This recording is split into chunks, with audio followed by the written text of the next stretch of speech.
Ipinagtaksilan habang isinisilang ang aming anak sa gitna ng bagyo. Ako'y nag-aagaw buhay, siya'y nagpapakasaya sa iba. Mas mahalaga ka, ngunit ang bagyo ang naging kakampi ko, babangon ako. Paano maghihiganti ang isang reyna mula sa abo? Huwag kang mag-alala, Marisol. Kahit anong mangyari, ikaw ang pipiliin ko. Ikaw at ang kinabukasan natin. Ang mga salitang yon na bumulong mula sa speaker ng aking telepono ay tila isang matalim na bubog na walang awang tumusok sa pinakaloob-looban ng aking kaluluwa. Ang init ng katawan ng aking bagong silang na anak sa aking dibdib, ang nag-iisang init sa malamig na silid na ito, ay biglang hindi na sapat para labanan ang ginaw na gumapang mula sa aking mga paa, paakyat sa aking puso. Nanginginig ang kamay na hawak ko sa telepono, halos mabitawan ko ito. Sa screen, ang asawa kong si Caspian ay maingat na hinahawi ang buhok ni Marisol palayo sa kanyang mukha. Ang parehong mga kamay na nangako sa aking hindi ako bibitawan ay abala sa pag-aalaga sa ibang babae. Sa isang marangyang silid, sa isang mamahaling kama, habang ako, ang kanyang asawa, ay nakahiga sa isang lumang kama ng pampublikong ospital na amoy pa ang kalawang at dugo. Kanina lang, ang mundong ito ay puno ng pag-asa. Ang bawat paghilab ng aking tiyan ay isang paalala ng 7 taong paghihintay, 7 taon ng mga dasal, ng mga luha, ng mga bigong pag-asa. At ngayon, sa wakas, narito na siya. Ngunit ang kanyang pagdating ay sinalubong ng isang bagyong tila gustong wasakin ang buong vegan. Ang hangin sa labas ay umuungol na parang isang halimaw, at ang ulan ay walang awang humahampas sa mga bintana. Ang ilaw sa pasilyo ay patay-sindi, sumasabay sa bawat dagundong ng kulog. Caspian, nasan ka na? Paulit-ulit kong bulong sa kawalan, habang muling sinusubukang tawagan ang kanyang numero. Ngunit wala. Ang tanging sumasagot ay ang mekanikal na boses na nagsasabing hindi siya matawagan. Pilit kong kinukumbinsi ang sarili ko. May mahalaga lang siyang pulong. Naipit sa traffic. Hindi makatawid dahil sa baha. Kahit anong dahilan, pinanghahawakan ko. Kailangan kong maniwala. Naalala ko ang maningning niyang mga mata nung iniabot ko sa kanya ang positibong resulta ng pregnancy test. Binuhat niya ako at inikot-ikot sa aming munting sala. Ang kanyang tawa ay mas malakas pa sa anumang musika. "Ito na, Fina. Ito na ang simula ng lahat," sabi niya, habang marahang hinahaplos ang aking tiyan. "Palagi akong nasa tabi mo. Pangako." Isang pangako. Isang pangakong ngayon ay abo na. Bumukas ang pinto at pumasok ang isang batang doktor, si Dr. Aris. May pag-aalala sa kanyang mga mata. "Ginang Di Makulangan, kailangan na nating isagawa ang operasyon. Delikado na para sa inyo at sa sanggol." Ang takot ay tila malamig na tubig na ibinuhos sa aking buong katawan. "Pero Doc, ang asawa ko po. Hihintayin ko po siya." Ang awa sa mukha ng doktor ang siyang gumising sa akin. Walang darating. Sa laban na ito, ako lang mag-isa. Habang tinutulak ang aking higaan patungo sa operating room, ang bawat anino sa dingding ay tila mga multong nanunukso. Sa ilalim ng emergency light na debaterya, sa saliw ng tunog ng mga instrumentong medikal, at nang walang tigil na unos sa labas, ipinaglaban ko ang buhay naming mag-ina. At sa wakas, sa gitna ng kadiliman, narinig ko ang pinakamagandang tunog sa buong mundo. Ang unang iyak ng aking anak. Isang anghel, ang aking tala. Nang ilapag nila ang munti at mainit niyang katawan sa aking dibdib, lahat ng sakit ay naglaho. Ang bawat hirap ay naging sulit. Ang bawat pagtitiis ay may kapalit. Hinalikan ko ang malambot niyang buhok. Sa mga sandaling iyon, sapat na siya. Ngunit ang tadhana ay may huling, masakit na sorpresa. Habang yakap ko ang aking anak, umilaw ang telepono ko. Isang video mula sa isang numerong hindi nakarehistro. Pinindot ko ito at ang mumunting kaligayahang naramdaman ko ay biglang dinurog. Doon, sa screen, napanood ko ang kataksilan sa pinakamalinaw nitong anyo. Si Caspian, ang aking asawa, ay maingat na sinusubuan ng sopas si Marisol. Ang parehong sopas na paborito niya, ang sopas na laging kong inihahanda para sa kanya tuwing umuulan. At narinig ko ang kanyang boses, puno ng lambing na akala ko ay para sa akin lamang. Hayaan mo na siya, Marisol. Ang importante ay narito ako para sa'yo. At ang mga huling salita, ang mga salitang pumatay sa kung anumang natitirang pag-asa sa aking puso para sa kinabukasan natin. Ang telepono ay dumulas sa aking kamay, ngunit hindi ko ito narinig na bumagsak sa sahig. Ang tanging naririnig ko ay ang pagbasag ng aking puso, ang pagguho ng aking mundo. Niyakap ko ng mahigpit ang aking anak, ang aking tala, at ang aking mga luha ay nagsimulang pumatak sa kanyang inosenteng mukha. Ang isa ay luha ng pasasalamat sa kanyang pagdating, at ang lahat ng sumunod ay luha ng isang pusong pinagtaksilan sa pinakamasakit na paraan. Sa dinami-dami ng bagyo na sinuong ko para sa kanya, bakit ako pa ang naiwan sa gitna ng ulan? Kinabukasan, kasabay ng pagsikat ng araw at paglilinaw ng langit matapos ang bagyo, ay ang pagdating ni Caspian.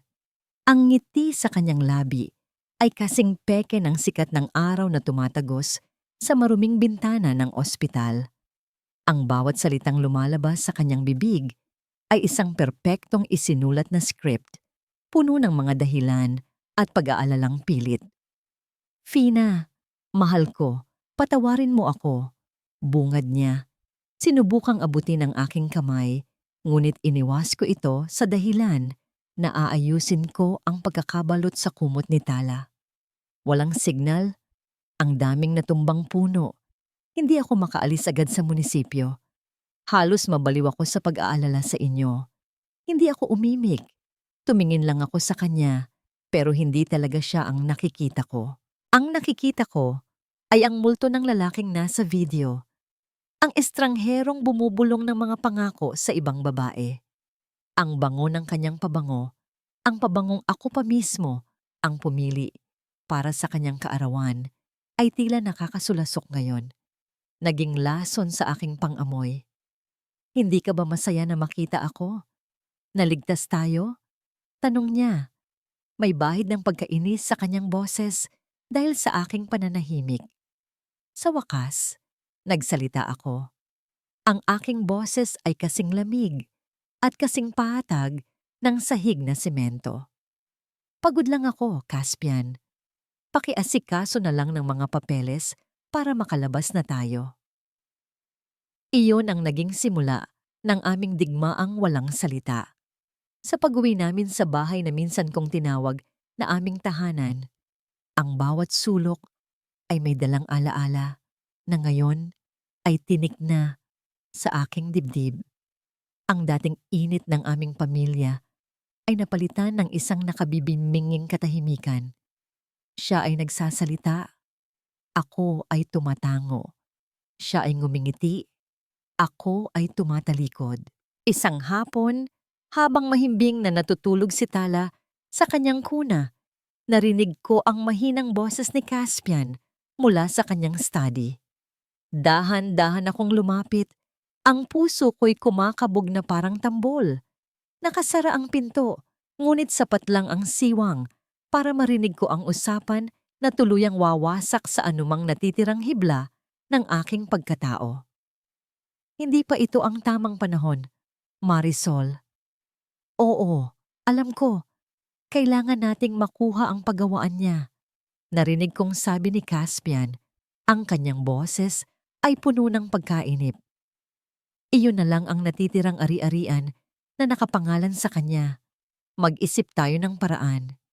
Isang aksidente marahil, isang sunog, para magmukhang natural. Ang hangin sa aking baga ay tila naubos. Napahawak ako sa pader para suportahan ang aking mga tuhod na biglang nanlambot.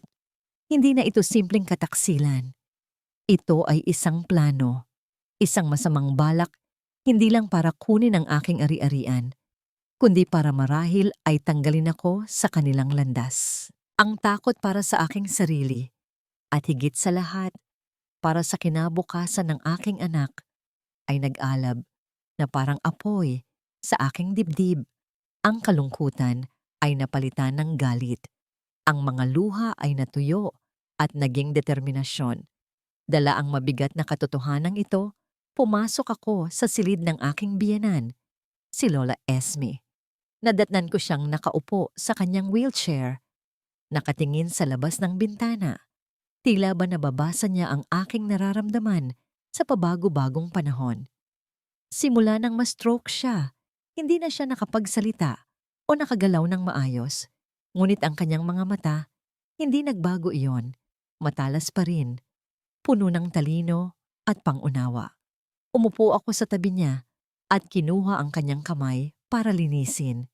Walang salitang namutawi sa aming pagitan, ngunit sa katahimikan na yon, naramdaman ko ang kanyang pakikiramay. Tumingin siya sa akin at sa kanyang mga mata, nakita ko ang sagot. Alam niya. Alam niya ang kabulukan ng sarili niyang anak. Habang marahan kong pinupunasan ang kanyang palad, bigla niyang hinigpitan ng hawak sa aking kamay. Isang marahang pagpisil lang iyon, ngunit sapat na para maghatid ng isang malinaw na mensahe. Sinundan ko ang kanyang tingin na dahan-dahang lumipat mula sa aking mga mata patungo sa isang lumang aparador na gawa sa nara sa kabilang sulok ng silid. Ilang segundo siyang nakatitig doon bago ibinalik ang kanyang tingin sa akin. Isang alyansang isinilang sa gitna ng pananahimik at pighati. Tumayo ako, ang puso ko'y muling tumibok ng may bagong pag-asa. Tumango ako sa kanya, isang tango ng pasasalamat at pangunawa. Lumabas ako ng silid, ngunit bago ko isara ang pinto, nilingon ko ang lumang aparador. Isang piraso ng muebles na dati hindi ko pinapansin, ngunit ngayon ay tila nagtataglay ng susi sa kaligtasan naming mag-ina. Ano ang nasa loob nito?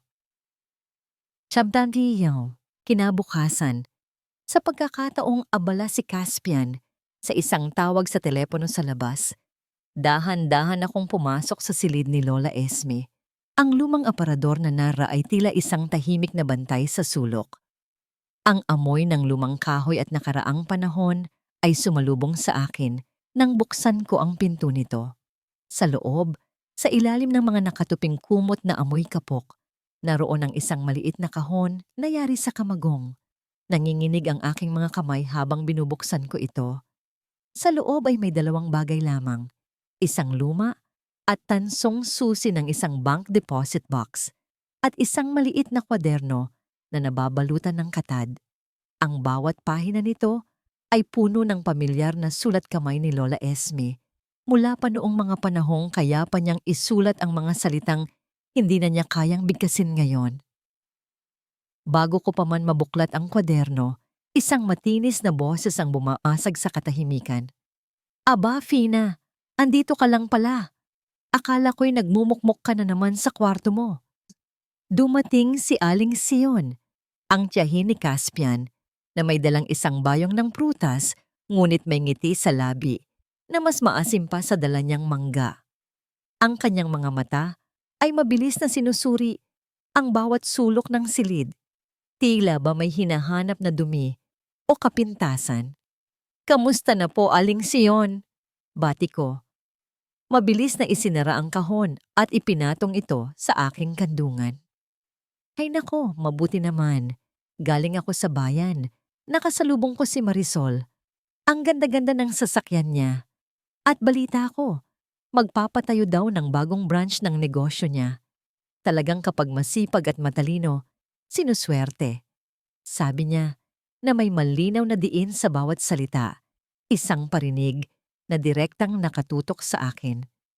Ikaw, Iha, dapat siguro mag-ayos-ayos ka. Ngayong wala na ang yaman ng pamilya mo, dapat doblehin mo ang pagsisilbi sa asawa mo.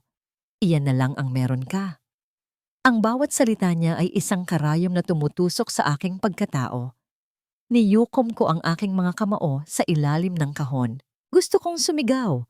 Gusto kong isampal sa kanya ang katotohanang ang pinagmamalaki niyang si Marisol ay isang ahas at ang pamangkin niya ay isang demonyo. Ngunit pinigilan ko ang sarili ko. Ngumiti lang ako ng pilit. Salamat po sa payo, Aling Sion. Nang makaalis siya para hanapin si Caspian sa hardin, mabilis kong binuklat ang kwaderno. Ang bawat pahina ay isang testamento ng pagmamahal at pag-aalala ng isang ina. Nakasulat doon ang mga unang pagdududa ni Lola Esme sa biglaang pagyaman ni Caspian, ang mga maliliit na kasinungalingan nito tungkol sa pera, at ang kanyang hinala na mayroon itong itinatagong relasyon. Hindi ko nakilala ang anak ko. Basa ko sa isa sa mga huling isinulat niya. Ang dating simpleng pangarap niya ay napalitan ng walang hanggang pagkagahaman. Natatakot ako para kay Fina. Itatago ko ang susing ito. Ito na lamang ang magiging proteksyon niya kung sakaling dumating ang araw na tama ang aking kutob. Ang mga luha ay nagsimulang mamuo sa aking mga mata. Hindi pala ako nag-iisa sa laban na ito. Mayroon akong kakampi. Isang kakamping hindi man makapagsalita ay gumawa na ng paraan para protektahan ako. Kinailangan kong makapunta sa bangko. Ngunit paano? Palaging may matang nakabantay sa akin. Tila nabasa ni Lola Esme ang nasa isip ko. Nang pumasok si Caspian at Aling Sion sa silid para magpaalam, biglang umaktong hirap na hirap huminga si Lola Esme. Nagsimula siyang umubo ng sunod-sunod. Nagpanik si Caspian at Aling Sion. Sa gitna ng kanilang pagkakagulo, tumingin sa akin si Lola Esme at marahan, halos hindi mahahalata na itinango ang kanyang ulo. Iyon na ang hudyat ko. Caspian, kukunin ko lang ang nebulizer niya sa cabinet, sabi ko. At bago pa man sila makasagot, mabilis akong lumabas ng silid. Hindi nebulizer ang kinuha ko. Kinuha ko ang aking pitaka, ang susi at ang kwaderno. Walang lingon-likod akong lumabas ng bahay, sumakay ng tricycle at nagpahatid sa bangko sa sentro ng bayan. Ang vault ng bangko ay malamig at tahimik. Isang malaking kaibahan sa kaguluhang nagaganap sa aking puso. Nanginginig ang aking mga kamay habang ipinapasok ko ang susi sa lock. Bumukas ang maliit na pinto ng safe deposit box. Ang laman nito ay nagpabilis sa tibok ng aking puso. Mga bank statement na nagpapakita ng malalaking halaga ng perang inililipat sa isang account na hindi ko kilala. Mga pekeng dokumento ng mga proyektong hindi naman umiral. At ang pinakamatindi sa lahat, isang deed of sale. Ang aming ancestral house, ang bahay na minana ko pa sa aking mga lolo't lola, ay naibenta na pala ni Caspian nang walang pahintulot ko, gamit ang isang pekeng pirma. Hawak ko na ngayon ang lahat.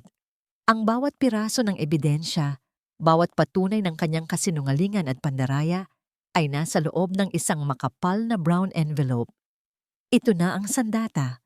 Ito na ang bombang sasabog at wawasak sa lahat ng kasinungalingang binuo niya. Ngunit habang hawak ko ang envelope, isang malamig na takot ang muling gumapang sa aking katawan. Ang sandatang ito ay maaaring makasira sa kanya, ngunit maaari rin itong maging dahilan para lalo niya kaming saktan. Isa itong sugal. Isang sugal na ang taya ay ang buhay at kinabukasan naming mag-ina. Ang envelope na puno ng ebidensya ay tila isang malaking bato na nakadagan sa aking dibdib. Alam kong hindi ko ito maaaring gamitin basta-basta. Isang maling galaw, at ang lahat ay guguho. Kasama kami ni Tala. Kailangan kong mag-isip, kumilos ng mabilis, at higit sa lahat, ng palihim. Sa kalaliman ng gabi, habang ang buong kabahayan ay natutulog, binuksan kong muli ang kwaderno ni Lola Esme. Sa huling pahina may nakasulat na pangalan at numero. Si Attorney De Silva, ang matagal ng abogado at kaibigan ng aking pamilya. Isang taong mapagkakatiwalaan. Siya ang naging unang sinag ng liwanag sa aking madilim na plano. Gamit ang isang lumang burner phone na binili ko sa bayan, kinausap ko siya. Bawat salita ay ibinubulong ko sa bodega.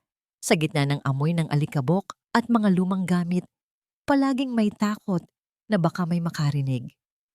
Ipinaliwanag ko ang lahat. Ang kanyang pananahimik sa kabilang linya ay sinundan ng isang buntong hininga ng pagkadismaya.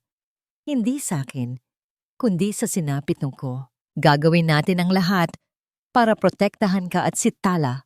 Fina, tiniyak niya sa akin. Magtatayo tayo ng isang trust fund. Isang account na hindi matutunton ni Caspian. Doon natin ilalagak ang lahat ng maililigtas mong pera. Ang susunod na mga araw ay naging isang delikadong sayaw sa pagitan ng pag-iingat at pagkilos. Sinimulan kong kausapin si Mateo, ang aking tapat na apprentice sa paggawan. Isang ulilang binatilyo na itinuring ko ng nakababatang kapatid. Sa kanyang mga mata, nakita ko ang walang dudang katapatan. Mateo, kailangan ko ang tulong mo. Sabi ko sa kanya isang hapon sa loob ng paggawaan, ang aming mga boses ay halos natatabunan ng tunog ng pagpapakinis ng kahoy. Inilatag ko sa kanya ang isang maliit na painting ng isang pambansang alagad ng sining, isang pamana mula sa aking ama. Kailangan mong ibenta ito sa isang pribadong kolektor. Walang dapat makaalam, lalo na si Caspian. Ang bawat piraso ng antigo na ipinabebenta ko ay isang piraso ng aking nakaraan na isinasakripisyo ko para sa kinabukasan ng aking anak. Ang lumang silyang tumba ni Lola, ang mesang sulatan ni Lolo, ang mga plateryang ginagamit namin tuwing Pasko. Masakit. Ngunit ang bawat pagbebenta ay isang dagdag na ladrilyo sa pader na itinatayo ko sa paligid ni Tala. Hindi nagtagal. Napansin ni Caspian ang pagbabago. Fina, bakit parang ang bilis maubos ng pera para sa gastusin sa bahay? Tanong niya isang gabi. Ang kanyang mga matay naniningkit habang tinitingnan ang listahan ng grocery. Dati, kasya ang budget. Anong nangyayari? Nagtaas na ang lahat ng bilihin, Caspian, lalo na ang gatas ni Tala. Sagot ko. Pilit pinapakalma ang aking boses. Hindi siya kumbinsido. Kinabukasan, nakita ko siyang kausap si Aling Sion sa hardin. Ang kanilang mga tingin na pasulyap-sulyap sa akin ay sapat na para malaman kong ako ang kanilang pinag-uusapan. Simula noon, naging anino ko na ang tiyahin niya. Bigla na lang siyang susulpot sa kusina habang nagluluto ako. Kakatok sa pinto ng paggawaan sa mga oras na hindi inaasahan. Ang kanyang mga tanong ay tila simple, ngunit puno ng lason. Saan ka pupunta, Fina? Sino ang kausap mo sa telepono? Bakit laging wala sa lalagyan niya ang lumang painting na yon? Bawat araw ay isang paglalakad sa alambre. Ngunit isang gabi, nakatanggap ako ng text mula kay Attorney De Silva. Okay na. Naitayo na ang trust fund sa pangalan ni Tala. Ligtas na ang pera niya. Napahawak ako sa aking dibdib at huminga ng maluwag sa unang pagkakataon sa loob ng maraming linggo. Tiningnan ko ang aking natutulog na anak. Ang kanyang munting dibdib ay marahang tumataas baba. Para sa kanya. Ang lahat ng ito ay para sa kanya. Ngunit ang munting kapayapaang yon ay hindi nagtagal. Kinagabihan, habang nag-aayos ako ng mga gamit sa sala, may narinig akong tatlong mahinang katok sa pinto sa likod bahay. Si Mateo. Ang kanyang mukha ay balisa. Ang kanyang paghinga ay mabilis. Ma'am Fina, simula niya. Ang kanyang boses ay nanginginig. May problema po tayo. Anong nangyari, Mateo? Nagpunta po siya sa paggawaan kanina, Ma'am Fina.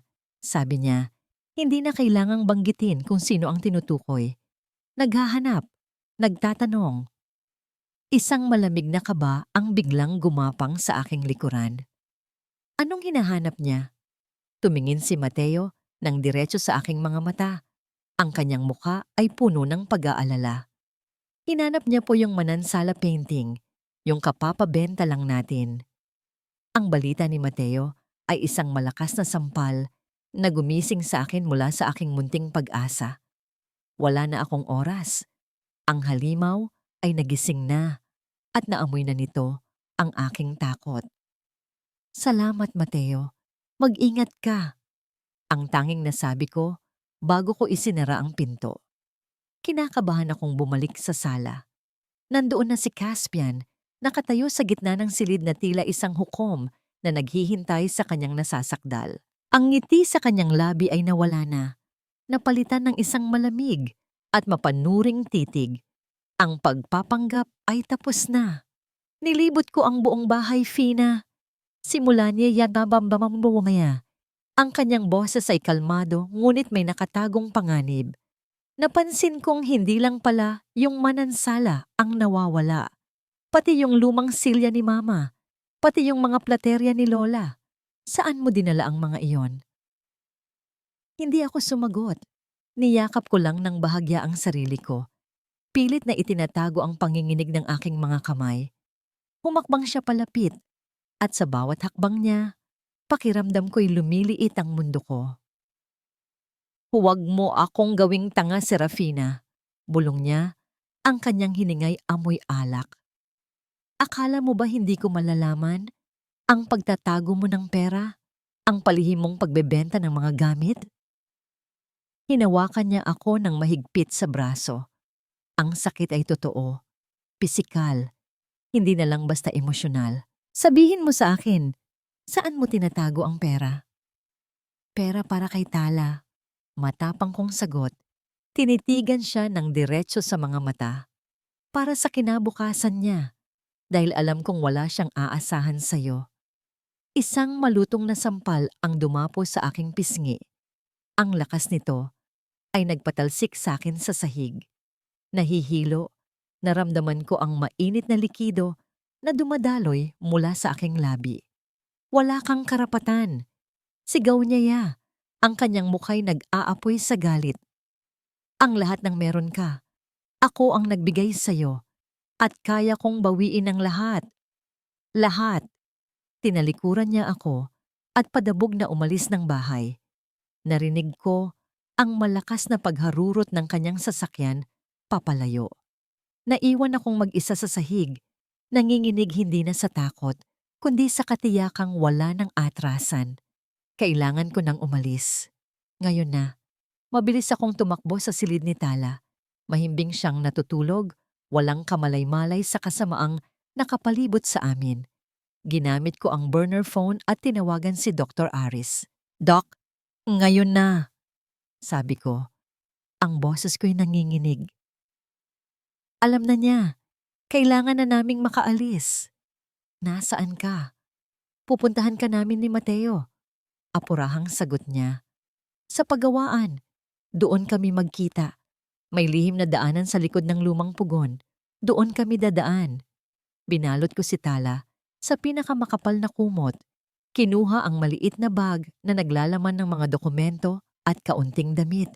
At dahan-dahang lumabas ng bahay. Ang bawat anino ay tila kalaban. Ang bawat tunog ng hangin ay tila isang babala. Ang paggawaan ang naging kanlungan ko. Ang amoy ng barnis at lumang kahoy ay nagbigay sa akin ng kakaibang kapanatagan. Dito ko ibinuhos ang aking dugot pawis, ang aking sining, ang aking mga pangarap. Ngayon, ito ang magiging saksi sa aking pagtakas. Habang naghihintay sa likod ng pugon, isang kakaibang amoy ang nagsimulang pumasok sa aking pangamoy. Hindi amoy ng kahoy. Amoy ng nasusunog na gasolina. Kasunod nito, isang munting kulay kahel na liwanag ang gumapang sa siwang sa ilalim ng pinto sa harapan. Lumaki ito ng lumaki. Naging isang nakakatakot na aninag. Narinig ko ang mahinang paglagitik ng apoy na mabilis na naging isang malakas na dagundong. Ang init ay nagsimulang kumalat sa hangin. Sinusunog niya ang paggawaan. Sinusunog niya kami. Nang buhay, niyakap ko si Tala ng buong higpit. Sa gitna ng takot at pagpanik, narinig ko ang tatlong katok mula sa lihim na pinto sa likod. Si Mateo at Dr. Aris, mabilis nila akong inalalayan palabas sa isang maliit na eskinita na natatakpan ng mga halaman. Mula sa ligtas na distansya, pinanood namin ang aming paggawaan, ang aking buhay, ang aking nakaraan, na nilalamon ng nagngangalit na apoy. Ang mga alaalang binuo ko sa loob ng maraming taon ay nagiging abo. Ang bawat miwebles na pinaghirapan kong buuin ay nagiging mga nagbabagang piraso ng uling. Ang apoy ay umabot hanggang sa kalangitan, isang malaking hudyat na nagpapahayag ng katapusan. Naramdaman ko ang mga luha na dumadaloy sa aking pisngi, ngunit hindi ito luha ng kalungkutan. Luha ito ng paglaya. Sa gabing iyon, sa gitna ng mga nagbabagang labi ng aking dating buhay, si Serafina Fina de Maculangan ay namatay. At mula sa kanyang abo, may bagong nilalang na isisilang. 3 taon. Ang apoy na tumupok sa aking paggawaan ay patuloy na nag-alab sa loob ng aking puso, sa loob ng 1,075 araw. Ngunit hindi na ito ang apoy ng pagkawasak na nag-iwan sa akin ng abo at pighati. Ito na ang apoy na nagpanday sa aking kaluluwa, hinubog ang aking mga lamat, at pinatigas ang aking puso hanggang sa ito'y maging bakal. Sa vegan, si Consuel Caspian de Maculangan ay isang bituin. Ang kanyang litrato na may isang perpektong napwangiti at mga matang nangangako ng kaunlaran ay nakapaskil sa bawat poste. Sa paningin ng publiko, siya ang ulirang biyudo na buong tapang na hinarap ang trahedya ng pagkawala ng kanyang asawa sa isang sunog, habang mag-isang itinataguyod ang kanilang munting anak. Isang kasinungalingang napakatamis pakinggan. Isang kwentong buong puso niyang niyakap hanggang sa halos paniwalaan na rin niya mismo. Ngunit sa likod ng mga nakasarang pinto ng kanyang magarbong opisina, ang singaw ng mamahaling tabako ay hindi kayang pagtakpan ng amoy ng papalapit na pagkabulok. Ang mga negosyong itinayo niya, kasama si Marisol, itinayo mula sa mga piraso ng aking nasirang buhay, ay isa-isang bumabagsak na parang mga kastilyong buhangin na tinatangay ng alon. May mga guhit na ng pagod sa ilalim ng kanyang mga mata na hindi kayang itago ng kanyang pilit na ngiti. Siya ay isang hari sa isang kahariang unti-unting gumuho, at sa kaibuturan ng kanyang puso, alam niyang ang malaking alon ay paparating na, at ang alon na yon ay may pangalan, Celestine. Ang pagdating ko sa vegan ay hindi isang simpleng balita. Isa itong pangyayari na yumanig sa alta sosyedad ng probinsya. Isang negosyanteng nagmula sa Singapore, isang multo sa mundo ng korporasyon na kilala lamang sa kanyang reputasyon, matalas, walang awa, at may kakayahang gawing ginto ang lahat ng kanyang hawakan. Walang nakakaalam sa aking nakaraan. Ang tanging alam nila ay ang kapangyarihan na dala ko sa aking kasalukuyan. Ngayong gabi, sa isang malaking pagtitipon para sa mga mamumuhunan, sa unang pagkakataon, ako ay magpapakita, at alam ko na parang isang gutom na lobo na nag-aabang sa kawan, si Caspian ay naroon, handang gawin ang lahat para makuha ang aking pansin. Pumasok ako sa bulwagan. Ang ingay ng mga nag-uusap at ang tunog ng mga nag-uumpugang kupitan ng alak ay tila humina. Ang dating Serafina na laging nakayuko at simple manamit ay isang malayong alaala na lamang. Ang babaeng nakatayo sa harap nila ngayon ay si Celestine. Balot sa isang itim na damit na tila gawa sa anino at sutla, ang aking maikling buhok ay kumikinang sa ilalim ng mga ilaw ng chandelier. Ang aking muka ay hinulma ng panahon at ng kaunting tulong ng siyensya.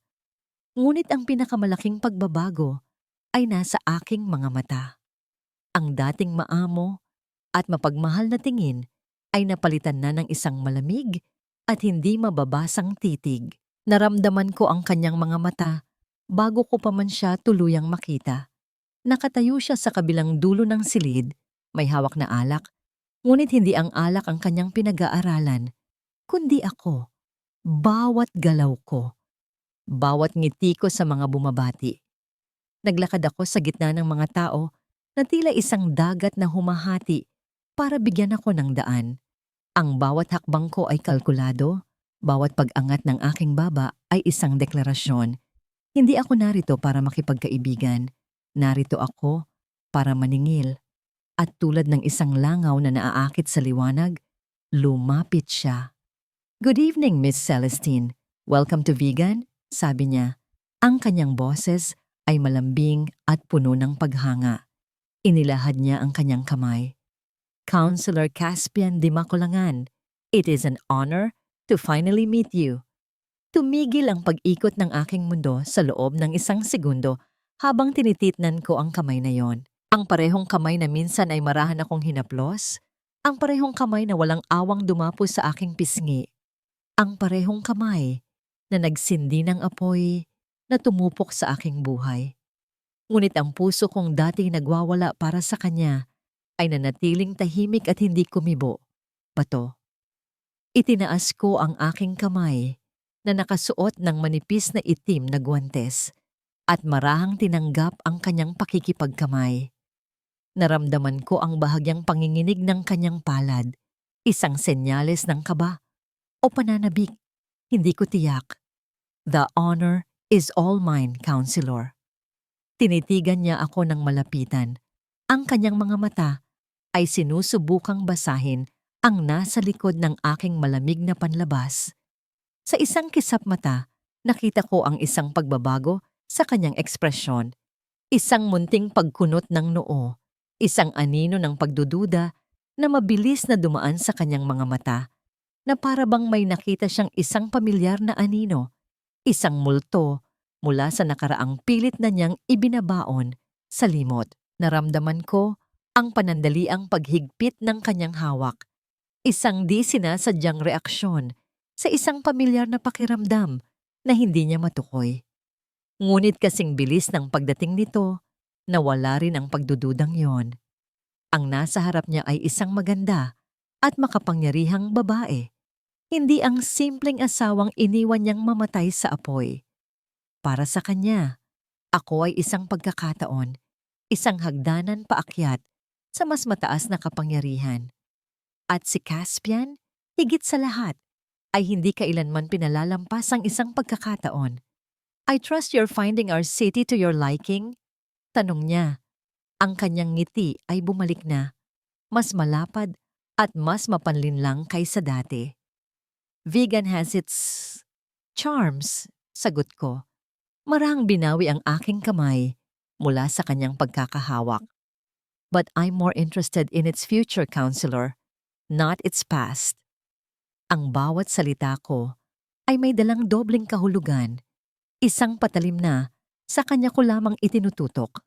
At batid ko sa pagtatapos ng gabing ito, ang multo ng nakaraan ay hindi na lamang isang anino sa kanyang isipan.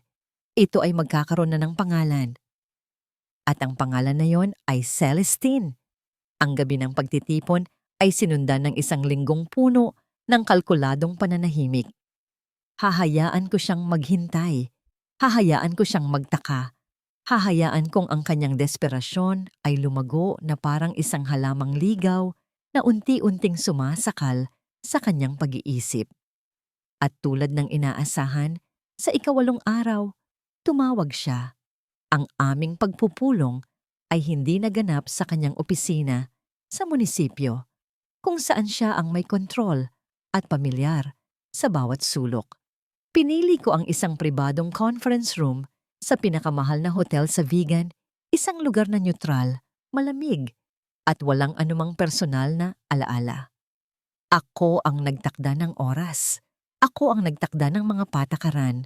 Pumasok siya sa silid na may isang ngiting mas malapad pa kaysa noong huli kaming magkita. May daladalang isang leather-bound portfolio na puno ng mga pampublikong dokumento at mga plano ng syudad. Umupo siya sa kabilang dulo ng mahabang mesa, nagawa sa makintab na mahogany na tila isang estudyanteng handang-handa sa kanyang presentasyon. Hindi ko pinansin ang kanyang mga papeles. Sa isang iglap, isang malaking blueprint ang aking inilatag sa ibabaw ng mesa na gumulong at tumakip sa halos lahat ng espasyo sa pagitan namin.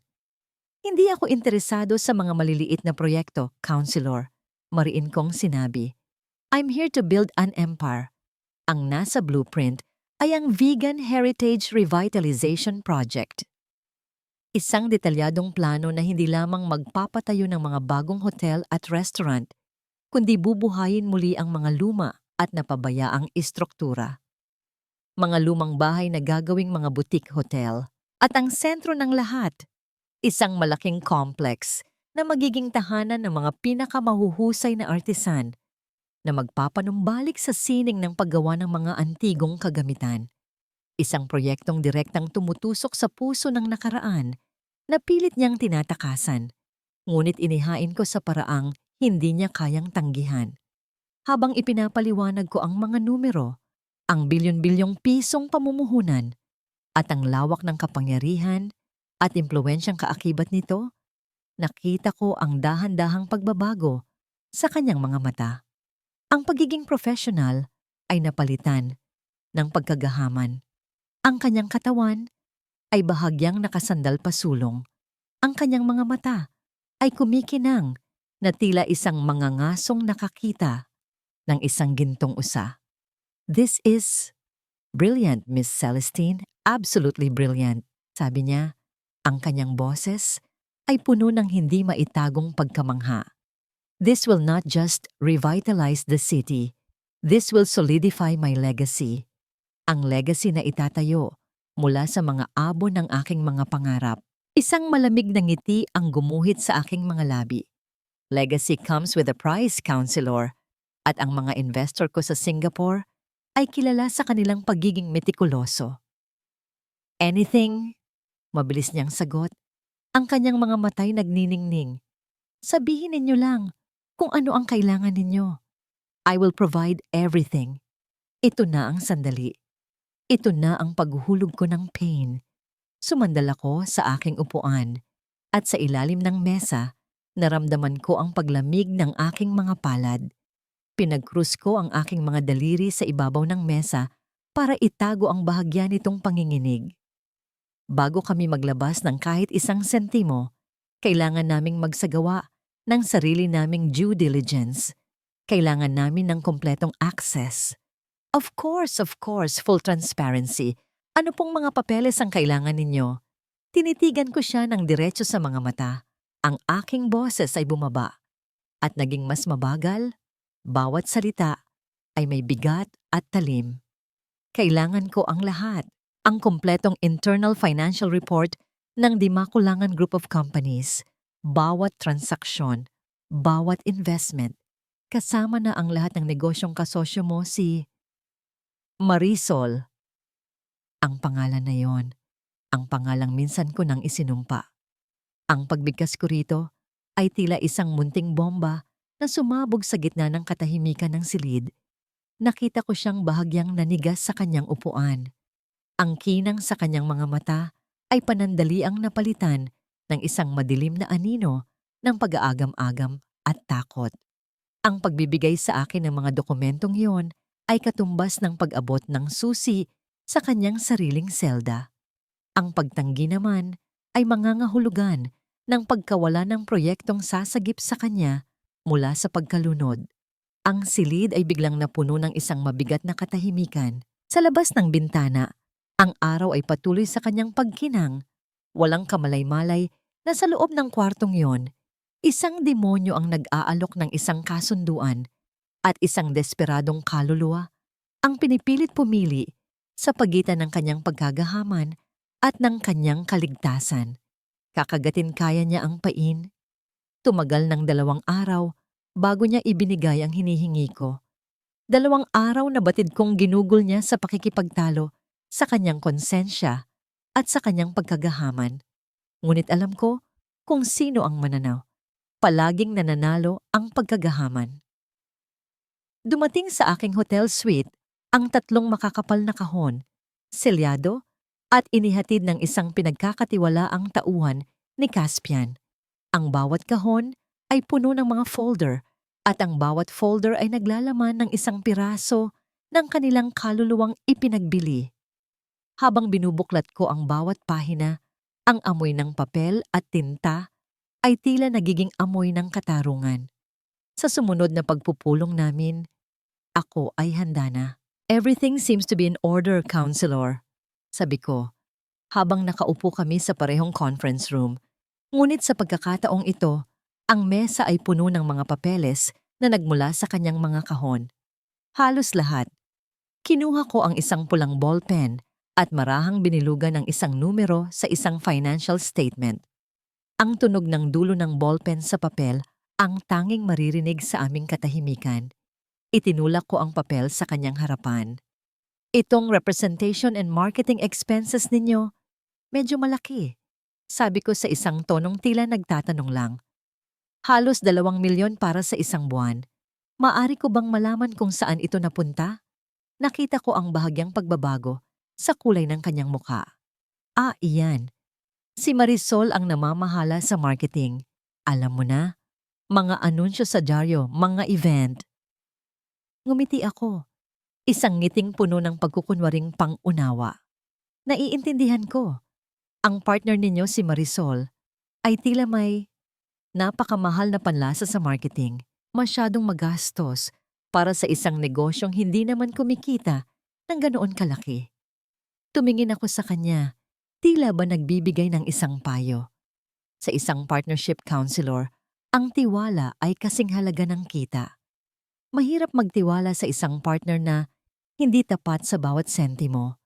Hindi siya umimik, ngunit nakita ko ang paglunok niya. Ang lason ay naipasok ko na. Ang unang lamat sa kanilang pader ay nagsimula ng gumuhit. Ang ikalawang bahagi ng aking plano ay isinagawa ko sa isang lugar na alam kong madalas puntahan ni Marisol. Isang mamahaling coffee shop na paborito ng mga mayayaman sa Bigan. Nagkataon lang na nandoon ako, nagbabasa ng isang business journal nang pumasok siya. Miss Celestine, what a surprise! Bati niya, ang kanyang nangiti ay hindi maitago ang pagkagulat. Marisol, bati ko pabalik, isinara ang aking binabasa. Please join me. Sa aming pag-uusap hindi ko binanggit ang pera, ibang buto ang aking itinanim.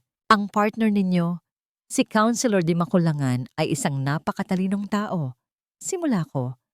He is a man who knows what he wants at naaakit siya sa kapangyarihan, sa lakas. Isang tao na gagawin ang lahat para masigurado ang tagumpay ng kanyang mga proyekto.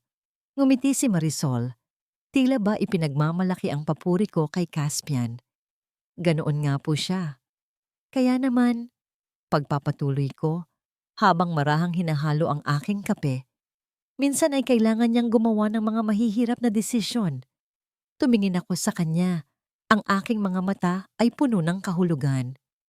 Nabanggit pa nga niya na baka kailangan niyang maghanap ng ibang mga partner para masigurado ang kinabukasan ng proyektong ito. Isang partner na mas solido, mas matatag. Ang ngiti sa mukha ni Marisol ay dahan-dahang naglaho. Ang aking mga salita, kahit hindi direktang akusasyon, ay tumama sa kanyang pinakamalaking takot. Ang maiwanan, ang maging isang hagdan ng gagamitin lang, at pagkatapos ay itatapon.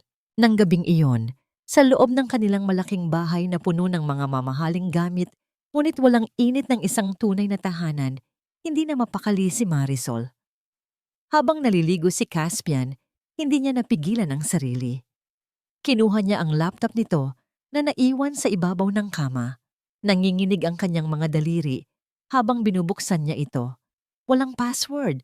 Ganoon kalaki ang tiwala ni Caspian sa kanya. O marahil, ganoon siya kawalang interes para magtago pa ng sikreto. Binuksan niya ang browser at sa search history, paulit-ulit na lumabas ang isang pangalan. Celestine Background, Celestine Singapore Investments. Who is Celestine? Serafina Di Makulangan Death Report. Ang huling linya ang nagpatigil sa kanyang paghinga. Bakit hinahanap ni Caspian ang report ng pagkamatay ng dati nitong asawa? Kasabay ng paghahanap nito ng impormasyon tungkol kay Celestine. Ang lamat sa kanilang pader ay hindi na isang munting guhit lamang. Isa na itong malaking bitak na anumang sandali ay maaaring maging sanhi ng pagguho ng lahat. Ang imbitasyon ni Caspian para sa isang hapunan sa kanyang bahay ay isang galaw na inaasahan ko na. Isa itong hakbang para alisin ang aming relasyon mula sa pagiging purong pangnegosyo at dalhin ito sa isang mas personal na antas. Isa itong bitag na binalutan ng pagkukunwaring magandang loob at handa akong pumasok dito ng may bukas na mga mata. Ang pagtapak kong muli sa bahay na minsan kong itinuring na tahanan ay tila paglalakbay sa isang sementeryo ng mga alaala. Ang amoy ng paborito kong gardenia sa hardin ay nandoon pa rin, ngunit natatabunan na ito ng malamig na amoy ng mamahaling air freshener. Ang mga muebles na pinili naming dalawa ay napalitan na ng mga modernong disenyo na alam kong panlasa ni Marisol, mga bagay na walang kwento, walang kaluluwa. Tanging ang isang maliit na gasgas sa sahig na gawa sa nara malapit sa hagdanan, isang gasgas na dulot ng unang bisikleta ni Mateo, ang tanging natitirang bakas ng buhay na minsan ay naging akin. Maganda ang bahay ninyo, Counselor, sabi ko. Ang aking boses ay isang perpektong instrumento ng malamig na paghanga. Kasama ko si Dr. Aris na gumanap bilang aking medical and wellness consultant para sa proyekto, isang papel na nagbigay sa kanya ng lehitimong dahilan para mapalapit sa akin. Salamat! Ito ang naiwang alaala sa akin ng aking yumaong asawa. Sagot ni Caspian, ang kanyang mukha ay nagpapakita ng isang perpektong maskara ng kalungkutan. Isang kasinungalingan na nagpasiklab ng galit sa aking dibdib. Ngunit pinanatili kong kalmado ang aking ekspresyon. Habang nag-uusap kami tungkol sa mga plano at numero sa kanyang malawak na sala, isang pamilyar na tunog, ang unti-unting umabot sa aking pandinig mula sa itaas na palapag. Isang maliit na halakhak, isang tunog na mas matamis pa sa anumang musika, isang tunog na nagpatigil sa pagtibok ng aking puso sa loob ng isang segundo. Ang aking tala. Pinilit kong ituon ang aking atensyon kay Caspian, ngunit ang aking buong katawan ay alerto na. Bawat himaymay ng aking pagkatao ay gustong tumakbo paakyat ng hagdan. Ngunit ako ay si Celestine, isang estranghera sa bahay na ito. At bigla, nangyari ang hindi inaasahan. Isang mabilis na yabag ng maliliit na paa ang narinig naming pababa ng hagdan. Mula sa likod ng malaking sofa, isang batang lalaki na may kulot na buhok at maniningning na mga mata ang lumitaw. Tumatakbo palayo sa isang humahabol na si Mateo. At sa pagkakita niya sa akin, ang kanyang mga mata ay nanlaki sa tuwa at pagkilala. Mama! Ang isang salitang iyon na isinigaw ng isang inosenteng boses ay tila isang malakas na kulog na yumanig sa buong silid. Ang oras ay tila huminto. Ang maskara ni Celestine ay nabasag. Sa isang iglap, ako ay naging si Fina muli. Ang aking mga mata ay napuno ng pagmamahal, ng gulat at ng purong takot. Ang aking bibig ay bahagyang bumuka. Ang aking kamay ay nagtangkang abutin siya. Nakalimutan ko kung sino ako. Nakalimutan ko kung nasaan ako. At nakita ito ni Caspian. Ang ngiti sa kanyang labi ay naglaho. Ang kanyang mga mata ay nanliit. At sa isang sandaling iyon, nakita niya ako. Hindi si Celestine, ang negosyante, kundi ang babae sa likod nito. Ang aninong pamilyar sa kanya. Bago pa man may makapagsalita, bago pa man tuluyang malaglag ang aking maskara, mabilis na kumilos si Dr. Aris. Tumayo siya at marahang tumawa. Pasensya na po, Counselor. Ang batang iyan, sabi ni Dr. Aris, ang kanyang boses ay kalmado at puno ng awtoridad habang papalapit na si Mateo para kunin ang bata.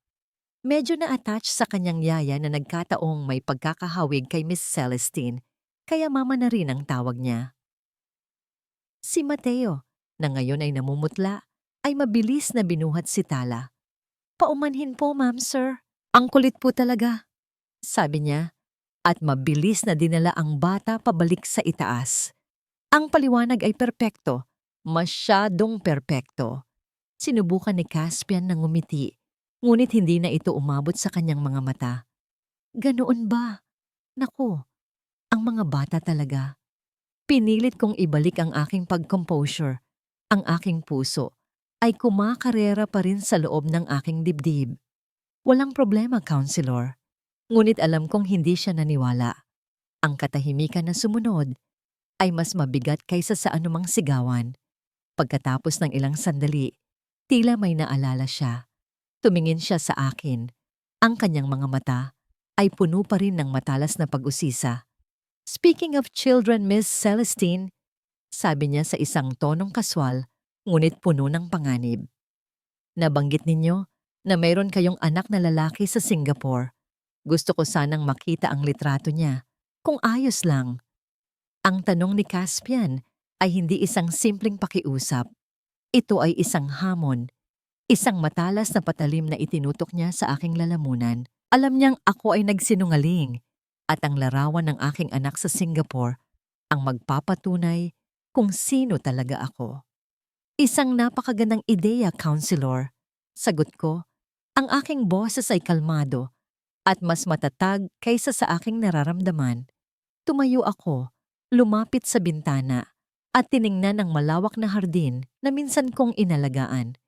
Ngunit hindi ko dala ang kanyang litrato. Kung hindi mo mamasamain, ipapadala ko na lang sa'yo sa loob ng 2 araw. Pumayag siya. Sa kanyang mga mata, nakita ko ang kasiyahan. Akala niya, meron siyang nakitang butas sa aking pagpapanggap. Akala niya, meron siyang nakitang kahinaan. Ngunit ang kahinaang iyon ay ang kanyang muling pagkatiwala sa akin. Nang gabing iyon, hindi ako nakatulog. Hindi lang dahil sa banta ni Caspian, kundi dahil sa matinding kirot ng aking puso nang marinig ko ang mama mula sa bibig ni Tala. Ang sakit ng pagiging malapit ngunit hindi maaaring mayakap. Ang sakit ng pagiging isang multo sa sarili kong anak. Sa sumunod na 2 araw, nagtrabaho kaming magkasama ni Dr. Aris sa isang litratong hindi kailanman magpapatunay sa kanyang mga hinala. Ginamit namin ang lumang larawan ni Tala noong sanggol pa. Binago ang kulay ng buhok at tinakpan ang malaking bahagi ng mukha upang magmukhang malabo. Celestine's son, ang bata na naiwan sa Singapore. Sabi ni Dr. Aris, ang kanyang mukha ay puno ng seryosong determinasyon. Nagkataong may anak na lalaki si Dr. Aris sa kanyang pinsan sa ibang bansa na halos kasing edad ni Tala at ang kanyang pinsan ay pumayag na gamitin ang larawan nito. Isang malabong larawan bilang cover story ni Celestine. Nang ipadala ko ang larawan kay Caspian, hindi nagtagal at tumawag siya. Wala naman pala, Miss Celestine. Ang ganda ng anak mo. Mukhang matalino. Sabi niya, may tono ng paghingi ng tawad sa kanyang boses. Ang larawan ay nakumbinsi siya. Ang kanyang hinala ay napalitan na ng labis na pananabik sa proyektong inihanda ko para sa kanya. Sa Lunes, Counselor, ang huling pagpupulong. Sa gabi, ipapakita mo ang proyekto sa publiko. Sabi ko, gawin mo itong isang malaking selebrasyon, isang gabi na hindi malilimutan ng lahat ng tao sa vegan. Sa kaibuturan ng aking puso, alam kong hindi nga nila malilimutan ang gabing iyon. Ang pagdiriwang ay ginanap sa Grand Ballroom ng pinakamahusay na hotel sa syudad. Ito ang magiging gabing ipapahayag ni Caspian sa buong mundo ang kanyang tagumpay. Isang pagpapakita ng kanyang kapangyarihan at ang kanyang pag-akyat sa tuktok. Si Marisol ay naroon din, nakasuot ng isang mamahaling bestida, nakangiti, ngunit ang kanyang mga mata ay nananatiling puno ng pagdududa, lalo na nang makita niya ako. Ako, si Celestine, ay nakatayo sa isang tabi. Tahimik, ang aking presensya ay kasing lamig ng yelo. May hawak akong isang maliit na USB drive sa aking palad.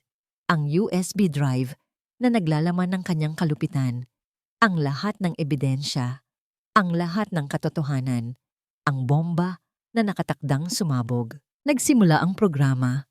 Si Caspian ay umakyat sa entablado. Ang kanyang nangiti ay perpekto, ang kanyang boses ay malakas at puno ng pagmamalaki. Nagbigay siya ng isang makabagbag damdaming talumpati tungkol sa kanyang yumaong asawa, si Serafina, at kung paano naging inspirasyon ang pag-ibig niya sa akin para sa kanyang tagumpay. Ang bawat salita niya ay isang suntok sa aking sikmura. Habang nagpapalakpakan ng lahat, sumenyas ako kay Mateo na nakaupo sa control booth. Ito na, ang oras ng paghihiganti, ang oras ng katotohanan.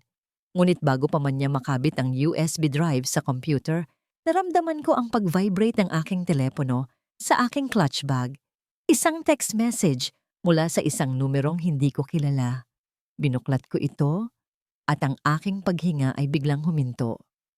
Celestine, alam ko kung sino ka at malapit na siyang dumating. Mag-ingat ka.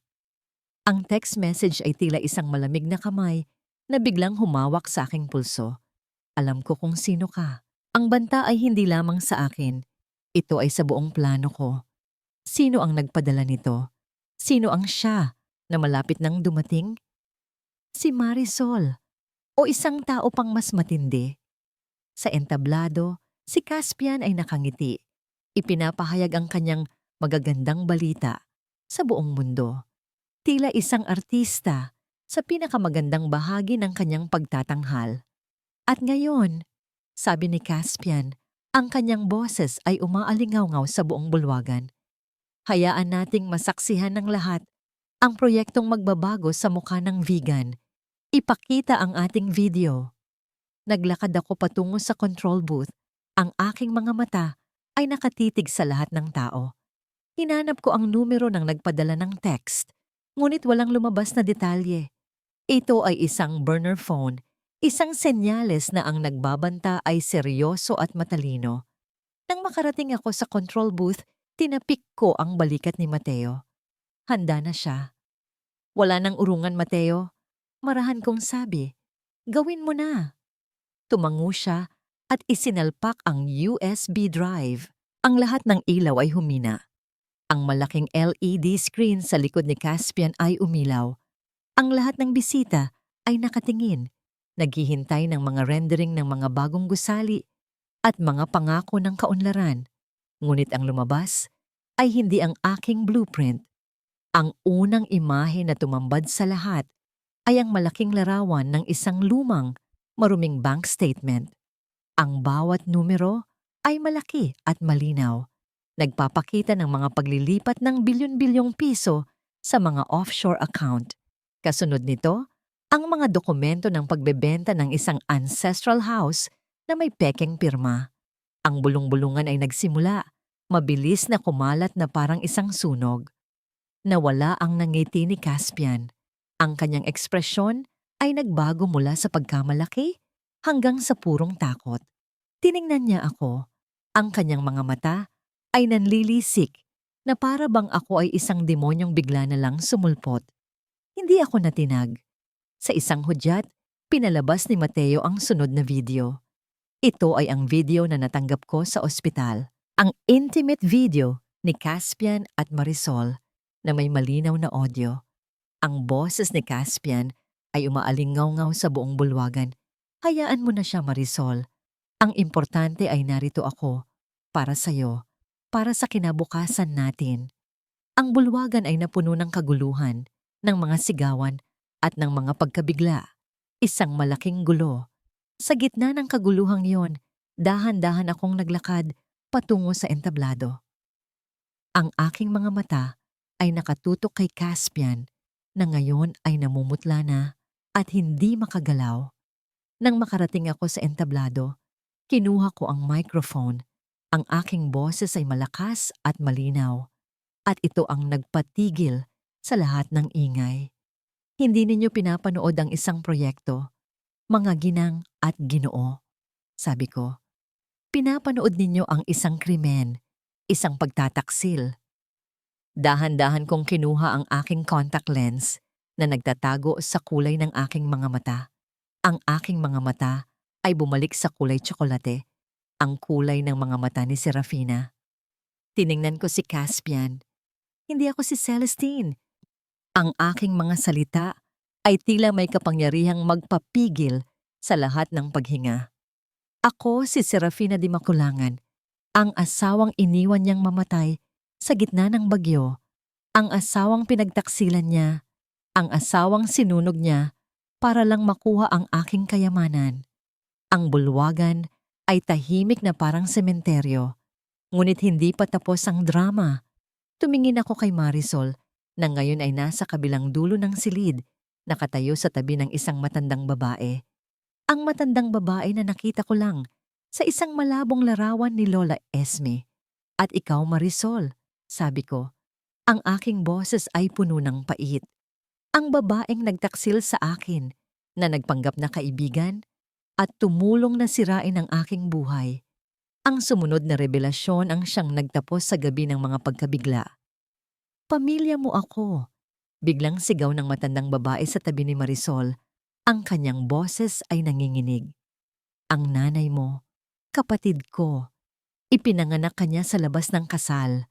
Kapatid mo si Serafina. Kapatid kayo. Ang gulat ay bumalot sa mukha ni Marisol.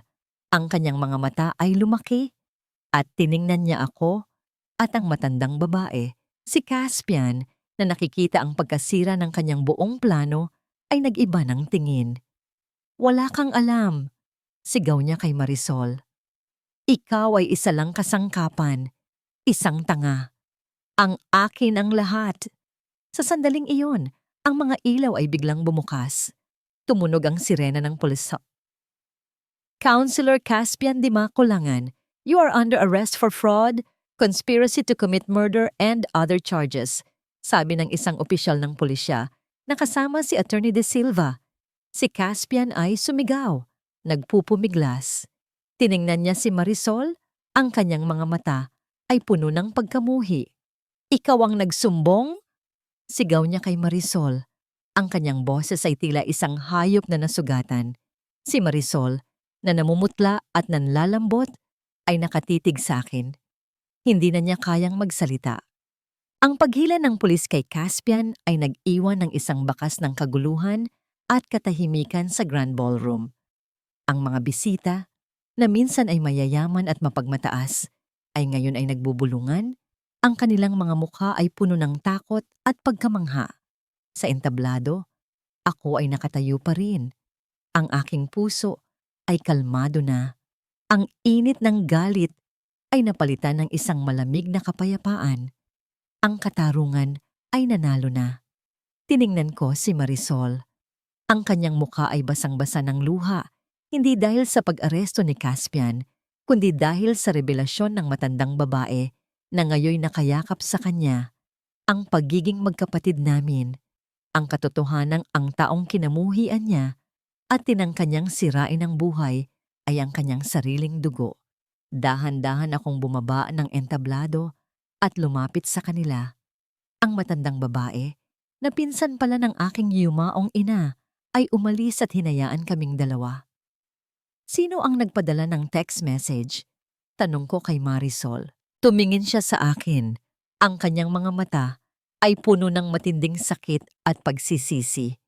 Ako, bulong niya, ang kanyang boses ay nanginginig.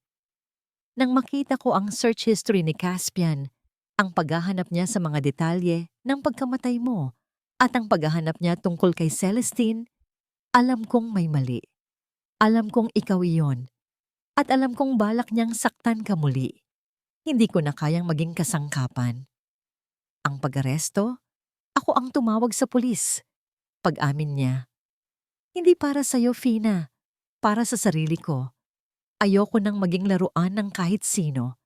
Naniwala ako sa kanyang kasinungalingan na ikaw ang dahilan kung bakit namatay sa kahirapan ng aming ina. Ginawa niya akong bulag. Sinira niya o ako. At ang pagkawasak niya ang tanging paraan para maging malaya ako. Ang kanyang mga salita ay hindi humingi ng tawad, kundi isang pag-amin sa kanyang pagkakamali. Sana ay maging malaya ka, Marisol, sabi ko. Tiningnan niya ako. Ang kanyang mga mata ay nanunubok. Hindi mo ako kailangan tawagin na kapatid. Alam kong hindi mo ako mapapatawad. Hindi pa ngayon, Marisol, sagot ko. Ngunit hindi na rin kita kinamumuhian. Sa huling sandali ng aming pag-uusap, ang kanyang mga mata ay lumambot. Ang nanay natin, ang iyong nanay, ang aking nanay, ang nag-iwan ng isang kahon sa isang lumang bangketa sa tabi ng ilog. Para sa'yo, hindi ko sinabi kay Caspian. Salamat. Ang tanging nasabi ko. Si Marisol ay umalis kasama ang pulisya. Ang kanyang kapalaran ay nasa kamay na ng batas, ngunit ang kanyang kalayaan ay nagsimula na. Muling pagtatayo. Pagkalipas ng ilang linggo, si Caspian ay nakulong. Si Aling Sion, na naging sangkot sa ilang maliliit na pandaraya, ay hinarap ang kahihiyan sa buong bayan. Si Fina, na ngayon ay wala ng anumang itinatago, ay hindi bumalik sa kanyang dating buhay. Wala na siyang balak na maging isang simpleng artisan lamang. Sa tulong ng kanyang ari-arian at ng pondo ni Tala, binili niya ang lumang gusali sa bayan na pagmamay-ari ni Marisol. Hindi niya ito ginawa para sa negosyo. Ginawa niya ito para sa mga pangarap. Ito ay naging silungan ni Tala at Serafina, isang sentro para sa mga inabandona at niloko na mga kababaihan. Isang lugar kung saan sila ay tinuturuan ng sining ng paggawa ng negosyo at ang sining ng paghahanap ng kalayaan. Isang hapon, nakita ko ang sarili ko sa tabi ng ilog. Sa lumang bangketa na binanggit ni Marisol, nahanap ko ang isang maliit na kahon. Sa loob ay may mga lumang sulat at isang kwintas, mga alaala ng aking ina at ng kapatid ko. Ang kwintas na yon ay sumisimbolo ng pagkakakilanlan, ng pagmamahal na minsan ay nawala. Ngunit ngayon ay natagpuan na. Nasa opisina ako, nag-aayos ng mga dokumento. May kumatok sa aking pinto. Si Dr. Aris at Mateo. Sila ay naging mga haligi ng aking bagong buhay. Si Dr. Aris bilang tagapayo at si Mateo bilang pinuno ng workshop sa sentro. Presidente Fina, handa na ang mga bagong estudyante. Sabi ni Mateo, ang kanyang mukha ay puno ng paggalang. Hindi ko ito magagawa kung wala kayong dalawa. Sabi ko, tumingin sa kanila. Ginawa mo ito para sa sarili mo, Fina. Sabi ni Dr. Aris, ang kanyang ngiti ay walang bahid ng pag-iimbot. Kami ay narito lang dahil sa tiwala namin sa'yo. Lumapit ako sa bintana. Tinitingnan ang sentro na puno ng mga kababaihan at mga bata. Ang dating Serafina ay natagpuan ng kanyang lakas. Hindi sa isang asawa, hindi sa pera, kundi sa kakayahang magmahal at magbigay. Ang bawat pagpapala ay dumating dahil sa kanyang pakikipaglaban. Ang katarungan ay natamo. Ang hiya ni Caspian ay hindi na matatakasan. At sa gitna ng lahat, mayroon pa ring pag-asa at ang patawad ay nagsisimula pa lang Lumipas ang 6 na buwan. Ang alikabok ng dakilang pagbubunyag ay tuluyan ng humupa at ang katahimikan ng pagbawi ay bumalot sa Vigan.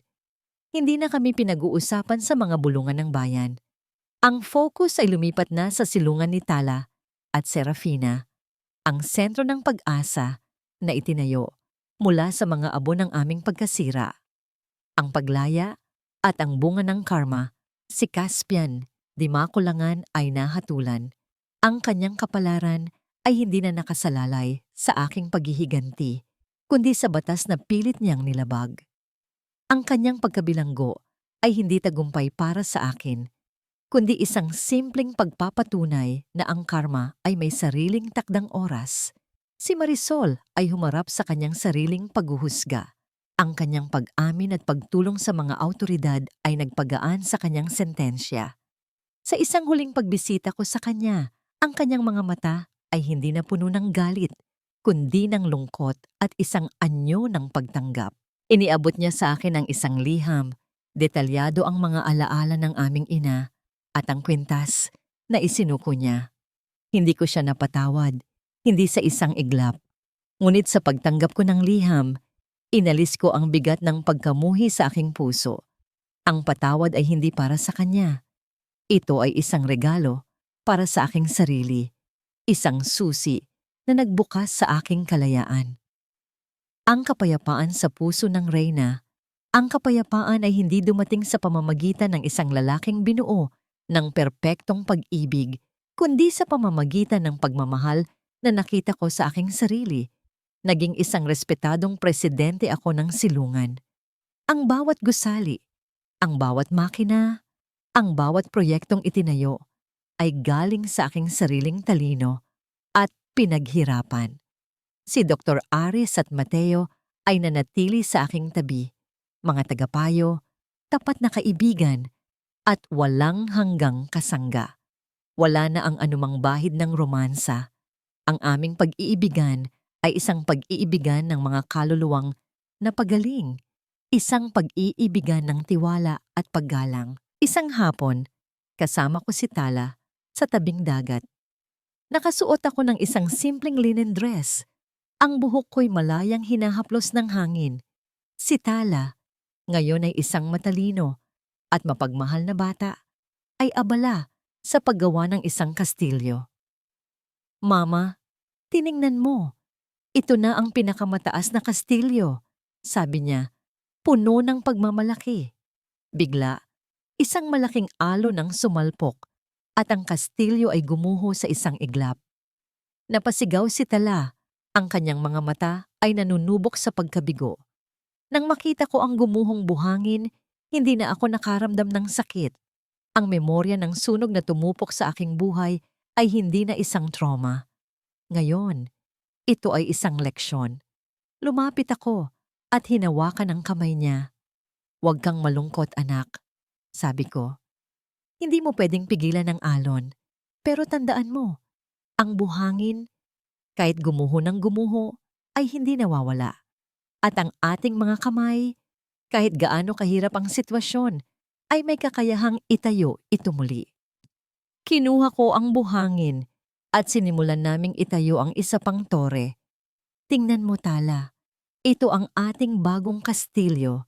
Hindi man ito mas matayog, pero mas matibay ito dahil ginawa natin ito ng magkasama. Ang araw ay tuluyan ng lumubog. Ang mga kulay kahel at lila ay naghalo sa langit na nagpinta ng isang larawan ng pag-asa. Si Serafina ay natagpuan na ang kanyang kapayapaan. Ang kanyang hiya ay nailigtas sa pamamagitan ng kanyang tagumpay at ang kanyang pag-ibig ay hindi na nakakadina sa isang lalaki, kundi nakatali na sa kanyang sariling lakas at sa kinabukasan ng kanyang anak. Ang aking kaligayahan ay hindi na isang pag-asa.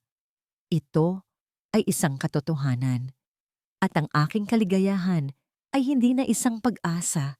Ito ay isang matibay na katotohanan. Salamat, mahal kong tagapakinig, sa paglalakbay na ito kasama si Serafina.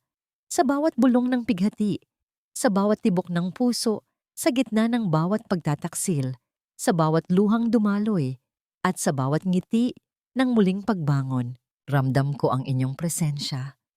Kayo ang aming sandalan. Para sa akin, ang pinakamabigat na kabanata ay ang simula, ang sandaling iyon sa ospital, nang marinig ni Serafina ang pagtataksil sa gitna ng unos at ng paglabas ni Tala sa mundo. Ang pagsulat ng sakit na yon, ang doble bigwas, ay tila nagpapaalala sa akin kung gaano kasakit ang mamatay ng buhay. Ngunit mula sa sakit na iyon, may isang aral na isinilang. Ang kwentong ito ay hindi lamang imahinasyon. Ito ay hango sa diwa ng bawat Pilipina na nakalimutan ng sarili dahil sa pagmamahal, ngunit sa huli ay nakita ang sariling halaga. Ang bawat paghihirap ni Serafina ay tila isang buto na itinanim sa tigang na lupa. At ngayon, ang buto na yon ay lumaking isang malaking puno ng pag-asa. Inaasahan namin na sa pagtatapos ng aming kwento, may munting liwanag na naiwan sa inyong mga puso. Ang pag-ibig ay hindi laging nagtatapos sa happily ever after, ngunit ito ay palaging nagtatapos sa better after. Mayroon ba tayong matututuhan kay Serafina? Mayroon ba tayong lakas na makita ang ating pagbabago sa dulo ng ating mga pagsubok? Ngunit may isang tanong na patuloy na bumabagabag sa akin. Ikaw ba? Kaya mo ring patawarin ang taong nagkasala sa'yo, gaya ng pagpapalaya ni Serafina sa kanyang sarili mula sa galit? Hayaan ninyong marinig namin ang inyong mga kaisipan. Ano ang natutunan ninyo sa paglalakbay na ito? Para sa inyo, sino ang tunay na nagbayad ng pinakamabigat na parusa? Hinihiling namin na ibahagi ninyo ang inyong damdamin sa comment section.